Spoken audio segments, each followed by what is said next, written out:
Hello everyone, welcome along to a new video on the channel today, reflecting on last night's 3-1 home win over Swansea, a win which sees us back to winning ways after a draw on Saturday at Bristol City, and a win which puts us back in third position now, 2 points behind West Brom at the top of the Championship. Last night's performance, I felt in the first half was very good. Marco went with the same side that started the second half on Saturday at Bristol City, with Joe Bryan coming in for Anthony Robinson at left back because Robbo picked up a knock on Saturday, so he couldn't play last night. Joe Bryan came in and did quite well despite going off due to injury in the second half. But going back to the first half, I felt we played superbly. We started on the front foot, started brightly, started sharply. Perhaps should have had a penalty in the first few minutes, really. Harry Wilson goes through on goal. Ryan Manning comes across him. I was surprised it wasn't given, and I thought it was going to be one of those nights again where the refereeing decisions go against us. Especially after Saturday with Casey Palmer's offside goal when he was about 3 yards offside. I don't know how the lino didn't see it, didn't flag it, but it was a poor decision by the lino on Saturday. And I felt that yesterday, before the first goal, I thought it was going to go against us. But the first goal, look, there's no doubt about it. It was offside. Mitro is about half a yard offside. There's no VAR in a championship. If there's VAR in a championship, it gets ruled out. But there isn't. So he took the goal. But I thought he took his goal really well, the first one. I thought the turn to lose his centre-half, Carl Norton, was superb. To put it through his legs, spin his man, and then finish it was really good. It was a superb finish. And it was great to see him take his chances after missing 2 gilt-edged golden chances at the end on Saturday. And it was good to see him put that behind him with a hat-trick. His second goal was more of a scuffed effort, a lovely ball in from Cabano, who played superbly last night, but we'll come on to him a little bit later on. Mitrovic gets sort of half connection on it, and it sort of rolls into the bottom corner. It was a good finish as well, to be fair. And the third goal was a lovely bit of football, building out from the back. Gazaniga to Ream, Ream into Seri, Seri to Bobby Reid. Reid sprays it out to the right-hand side to Dennis Adoy. He's free down the wing. He takes a couple of touches out wide, knocks it into the box. Mitrovic on the blind side of Carl Norton. Norton's looking around to try and spot his marker. Mitrovic totally loses him. Uses the pace on the ball to direct it into the bottom, into the middle of the goal. And it was a superb finish to mark his hat-trick. Alexander Mitrovic is a superb goal scorer at this level. And is a superb goal scorer, in my opinion, in general. I think he can cut it in the Premier League. And it really infuriated me last season as to why Scott Parker throws him out. This man got him 26 goals the season before last. Was the main reason why we went up that year. And to freeze him out during midway through last season, and even to play Cavaliero through the middle as a false 9, which was a pretty woeful decision, just showed how much of a poor man manager Scott Parker is and how badly he got things wrong last season. And it was only going to reflect badly on him because Marco Silva loves Mitrovic, tried to sign him at Everton a few times 3 years ago. I think it was £30 million he tried to buy him for. Marco Silva likes Mitrovic and he's going to build a team all around him.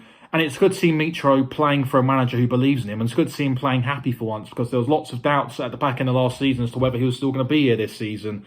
So to get a manager and he wanted to play him and wanted to use him effectively was a big thing for us going into the new campaign. And Marco Silva, he loves Mitrovic. Mitrovic is enjoying playing for him, scoring lots of goals. And he's already got 10 for the season already. So he could be on course to even break that 26-goal haul he achieved 2 seasons ago. He's only 16 off that now, I think. So he's not too far off that at all. But I felt, looking at the rest of the team, Miskins Cabano, it infuriates me as to how he's not started enough games this season and the season before last. He's a quality player, superb player in my opinion. He's very direct, he's pacey, he gets down the wing. And if you compare him to Cavaliero, Cabano makes things happen. On Saturday when he came on in the second half and last night, whenever he gets on the ball, you think something's going to happen with him. He's got an end product, he's nippy, he's direct, he's very quick with his feet, and he's a quality player. And I just hope from here on in now that Marco Silva looks to use him more effectively on the wings because he played superbly last night, put a lovely ball in for the second goal, and he's effective in the system we play. He's pivotal to how we want to play because he's a very good winger at this level. Takes a good free kick. He's got a great dead ball on him as well. Something that we don't have enough of on the side. We've got Harry Wilson, of course. Seri likes to take a free kick too, but it adds another dimension to our game. But he's very underrated, isn't he, since Cabano? And he's a fan favourite. I love watching him. I think he's quality. And it's great to see him going to hopefully now start to get a more consistent run on the side because he's quality. And he makes things happen for Fulham. If you compare him to Cavaliero, he came on in the second half yesterday. And he's just woeful. Let's be honest, he's woeful. He's poor. I've never seen a wide player play so poorly in my life, and I've seen him play. He makes things look difficult. He's very stiff on the ball. He tries to do too much. And sometimes there's a simple ball on, and he tries to take on his man one too many times. I think over the course of the couple of years he's been here and that, we've only seen the small flashes of how good he's been. The Millwall win at home under Scott Parker, he played really well in that day. But he's nowhere near consistent enough and he's nowhere near good enough to be a starter in this Fulham side. We saw with Anthony Knockaert how poor he was 2 years ago. he's been frozen out this side now, and he won't play unless there's any sort of, perhaps now ever again in the Fulham shirt. I'd be very surprised if he does, because we're out of the cup competition. Next cup competition's in January in the FA Cup, which I fully expect him to be gone by then, so I don't expect him to play. And it was both of them two, Cavalier and Knockaert, was money wasted in my opinion on a pair of them. Both poor, both underwhelming, and both haven't lived up to their expectations. But Cav last night again was very poor. Came on, didn't do too much, and unfortunately that summed up his career. But in that first half, what infuriates me the most about this Fulham side is we can't keep clean sheets. The Swansea goal, Jamie Patterson took it really well, fair play to him, sat the keeper down. Dennis Adoy's caught napping. Tosin Adarabioyo tries to go for the ball. Joel Piero holds it up, turns his man, splits our defence open with a lovely through ball. Patterson goes galloping through one-on-one.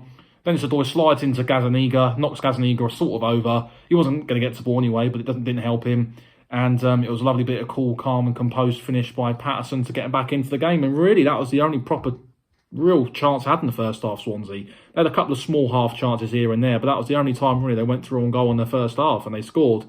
And then I sat there thinking it's going to be one of those games again where we dominate the game, we pepper their goal, don't take enough chances, and we could have dropped points, but we didn't. We got the third goal, as I said, right on top of half-time, which helped. We went into the break at 3-1.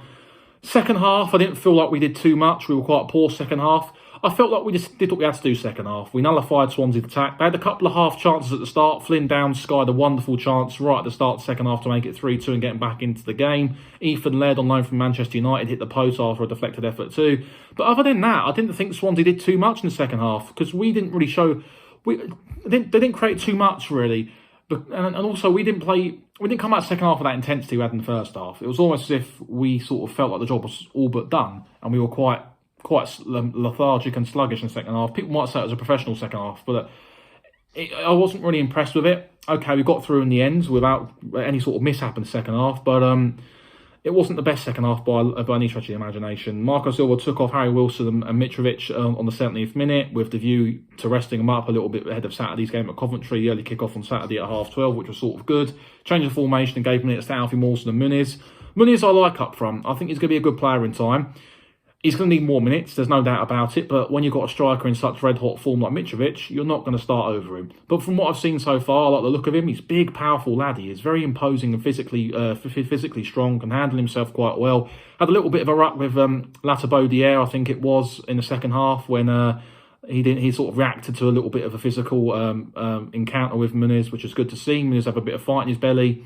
He looks to be a player who's going to come in handy for us this season, and I look forward to seeing more of him over the course of the season. Talking about Swansea, I think they're a decent side. They reminded me very much of a Scott Parker Fulham side from 2 years ago. They like to play out from the back, build out from the back, and play through the thirds. Sometimes make that extra pass, perhaps one pass too many, in my opinion, from what I've seen so far this season. They don't create too many chances, and that's the only problem for them. They don't score too many goals. They only scored about 9 goals this season, I think, and Joel Piero's got 5 of those. He's a player who I was quite impressed with in that first half. He came deep, dropped in deep, pick up the ball and play it into the midfield a few times. Played a lovely ball in for the goal as well in the first half. But I think they're going to struggle a little bit this season without that sort of prolific, clinical finisher in the side who's going to get perhaps 15 goals a season. Olivier Nchaman off injured in the first half, a little knock for him. He's a quality player on his day, won everything at Celtic under Rodgers a couple of years ago. Perhaps has sort of lost his way a bit prior to going to Swansea. But he's a quality player at Swansea, and I fully expect if he's fit, he'll do very well for them. I think it's going to take time with Swansea and Russell Martin. It's a process now which is going to be a little bit different to what I had with Steve Cooper. Steve Cooper played a little bit more of a solid sort of rigid style, whereas Russell Martin likes to play a bit more fluid, a bit more open, likes to play through the gaps, through the thirds, as I said.